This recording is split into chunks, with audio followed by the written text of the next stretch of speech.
আর কেউ রেহাই পাবে না, বাংলায় এসআইআর নিয়ে ভয়ঙ্কর ঘোষণা করল নির্বাচন কমিশন। এবার এই তিন ধরনের নাম ফাইনাল লিস্ট থেকে বাদ যাবেই। নতুন প্রযুক্তি আনলো নির্বাচন কমিশন। এই প্রযুক্তিতে সবাই এবার ধরা পড়তেই হবে। তো বন্ধুরা, কি প্রযুক্তি আনলো নির্বাচন কমিশন, কোন তিন ধরনের নাম বাদ যেতে চলেছে ফাইনাল লিস্ট থেকে, সমস্ত কিছু জানাবো আজকের এই ভিডিওটিতে। তো আশা রাখবো ভিডিওটিতে আপনারা প্রত্যেকেই প্রথম থেকেই শেষ পর্যন্ত সঙ্গে থাকবেন। পশ্চিমবঙ্গে চলতে থাকা ভোটার তালিকার বিশেষ নিবিড় সংশোধন পর্বে অর্থাৎ এসআইআর পর্বে এবার কৃত্রিম বুদ্ধিমত্তা বা এআই ভিত্তিক টুল দেখতে পাচ্ছেন যাচাই ব্যবস্থা চালু করতে চলেছে নির্বাচন কমিশন। মঙ্গলবার রাজ্যের এক শীর্ষ নির্বাচন আধিকারিক জানায়, পরিষ্কার দেখতে পাচ্ছেন কি জানিয়েছে রাজ্যের শীর্ষ নির্বাচন আধিকারিক। দেখুন, এখানে বলেছে মৃত অর্থাৎ ডেড ভোটার, ভুয়ো ফেক ভোটার বা দ্বৈত নাম তালিকায় ডাবল এন্ট্রি ভোটার ঢুকে পড়ার অভিযোগ ক্রমশ বাড়ায়। আরও কঠোর নজরদারি নিশ্চিত করতে এই প্রযুক্তি ব্যবহার করা হচ্ছে। পরিষ্কার বুঝতে পারলেন, জানা গেছে ভোটারদের তথ্য ভাণ্ডারে থাকা ছবিগুলির মুখের মিল অর্থাৎ ফেস রিকগনাইজেশন বিশ্লেষণ করবে এই এআই। এর মাধ্যমে বোঝা যাবে কোনো ব্যক্তির ছবি একাধিক এলাকায় ব্যবহার করে নাম অন্তর্ভুক্ত করা হয়েছে কিনা। অভিযোগ উঠলে বিশেষ করে ভিন্ন রাজ্যে কাজ করতে যাওয়া শ্রমিকদের ছবিকে অপব্যবহার করে ভোটার তালিকায় জাল নাম তোলা হচ্ছে। সেই কারণেই এই প্রযুক্তি নির্ভর পদ্ধতি প্রয়োজনীয়তা বেড়েছে। তো বুঝতেই পারলেন, এবার কিন্তু এআই ব্যবহার করতে চলেছে নির্বাচন কমিশন। এর মাধ্যমে মৃত ভোটার, ভুয়ো ভোটার এবং ডাবল এন্ট্রি যারা রয়েছে এই তিন ধরনের ভোটাররা ধরা পড়বে এবং সঙ্গে সঙ্গেই তাদের নাম ফাইনাল লিস্ট থেকে বাতিল করে দেওয়া হবে। দেখুন, তবে প্রযুক্তি বাড়লেও মূল দায়িত্ব যে বুথ লেভেল অফিসার বা বিএলওদের হাতেই থাকবে তা স্পষ্ট করে জানিয়ে দিয়েছে নির্বাচন কমিশন। বলা হয়েছে, দেখতে পাচ্ছেন এআই শুধু সহায়তা করবে, তালিকা যাচাইয়ের মূল কাজ নির্বাহ করবে বিএলও অর্থাৎ বুথ লেভেল অফিসার। তাদেরই প্রত্যেকের ঘরে গিয়ে ভোটারের ছবি তোলা এবং তথ্য যাচাই কিন্তু করতে হবে, এমনটা কিন্তু জানিয়ে দিয়েছে নির্বাচন কমিশন।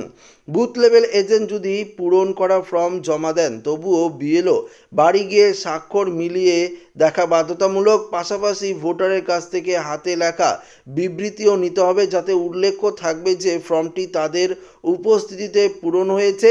তালিকা সংশোধন শেষে যদি কোনো মৃত বা ভুয়ো ভোটারের নাম তালিকায় থেকে যায়, তার দায়িত্ব সংশ্লিষ্ট বুথের দেখতে পাচ্ছেন বিএলওর ওপরই বর্তাবে বলে জানিয়ে দিয়েছে নির্বাচন কমিশন। এদিকে আধার সংক্রান্ত তথ্য এবার কমিশনারের সামনে নতুন গুরুত্বপূর্ণ তথ্য তুলে ধরেছে রাজ্যের মুখ্য নির্বাচনী আধিকারিক মনোজ আগরওয়াল। সিও মনোজ আগরওয়ালের সঙ্গে 11 নভেম্বর বৈঠকে ইউআইডিআই কর্মকর্তারা জানায়, প্রায় 32 থেকে 34 লক্ষ নাগরিকের আধার নিষ্ক্রিয় হয়েছে, যাদের অনেকেরই প্রয়াত বলে অনুমান করা যাচ্ছে। সূত্রের দাবি, এই তথ্য ভোটার তালিকা শুদ্ধিকরণের কমিশনকে আরও দ্রুত ও নির্ভুল সিদ্ধান্ত নিতে সাহায্য করবে। দেখতে পাচ্ছেন, এখানে কিন্তু নির্বাচন কমিশন আরও কঠোর পদক্ষেপ নিয়েছে। অর্থাৎ ইউআইডিআই আধার কর্তৃপক্ষের সঙ্গে বৈঠক করেছে এবং আধার কর্তৃপক্ষ জানিয়ে দিয়েছে আমাদের পশ্চিমবঙ্গে 32 থেকে 34 লক্ষ এমন প্রচুর ভুয়ো বা নিষ্ক্রিয় ভোটার রয়েছে, যেগুলো এখনও পর্যন্ত জানা যাচ্ছে যে প্রয়াত বা মৃত বলে অনুমান। এই সমস্ত সূত্র ধরেই কিন্তু ভোটার তালিকা শুদ্ধিকরণের যে পথ সেটা কিন্তু অনেকটাই প্রশস্ত করছে নির্বাচন কমিশন। মুখ্য নির্বাচন দপ্তর পরিসংখ্যান অনুযায়ী 2025 সালের 28 দেখতে পাচ্ছেন অক্টোবর পর্যন্ত পশ্চিমবঙ্গে ভোটারের সংখ্যা দাঁড়িয়েছে 7,67,37,529। প্রতিটি ভোট কেন্দ্রে গড়ে প্রায় 950 জন ভোটার অর্থাৎ 200 থেকে 300টি পরিবার তালিকাভুক্ত কিন্তু রয়েছে। রাজ্যে এসআইআর ইন ওয়েস্ট বেঙ্গল প্রক্রিয়া শুরু হওয়ার পর এখনও পর্যন্ত 8 কোটি এনুমারেশন ফর্ম বিলি হয়েছে। আগামী 4 ডিসেম্বরের মধ্যে ফর্ম সংগ্রহের কাজও শেষ হবে। তবে অনেকে এখনও ঠিকভাবে বুঝতেই পারছে না যে ফর্ম অর্থাৎ যে ফর্ম রয়েছে সেটি ফিল আপে ভুল হলে কি করবে, কিভাবে বুঝবেন যে ভুল করে ফেলেছেন, সব সংশয় দূর করতে এই বিস্তারিত বিবৃতি দিয়েছে রাজ্যের সিইও দপ্তর। অর্থাৎ CEO office of West Bengal কিন্তু পরিষ্কার জানিয়ে দিয়েছে, ওটিপির বিষয়টিও পরিষ্কার করে দেওয়া হয়েছে। ওটিপির বিষয়টি কি সেটি আপনাদেরকে জানিয়ে দিই। ধরুন আপনারা এসআইআর ফর্ম ফিল আপ করে বিএলওকে জমা দিয়েছেন, বিএলও তারা অ্যাকসেপ্ট করে নিয়েছে এবং আপনার নামে এরকম অনেকেই অর্থাৎ যারা রয়েছে, অর্থাৎ ধরুন আপনার কাছ থেকে কিছু ধরুন সাইবার সেলস যারা রয়েছে, ধরুন ওই সাইবার সেলস বলতে ওই যারা আপনার এখান থেকে ফোন করে ওটিপি নিয়ে আপনার সর্বস্ত্র লুট করে নিতে পারে, এরকম অনেক লোক রয়েছে।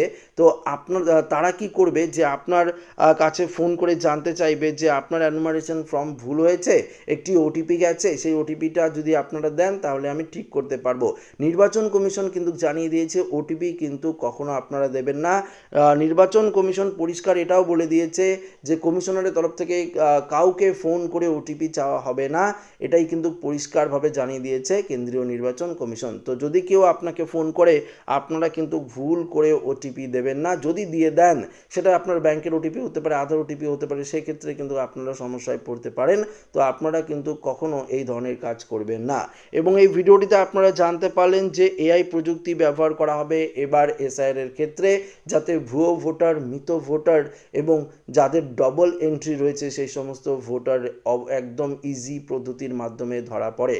এআই ব্যবহার করলে তো ইজি পদ্ধতির মাধ্যমে ধরা পড়বে, তাই না? তো আশা রাখবো ভিডিওটি প্রত্যেকের ভালো লেগেছে। ভিডিওটি ভালো লাগলে লাইক করবেন, ওদের সাথে শেয়ার করবেন, নতুন থাকলে চ্যানেলটিকে সাবস্ক্রাইব করে নেবেন। ধন্যবাদ।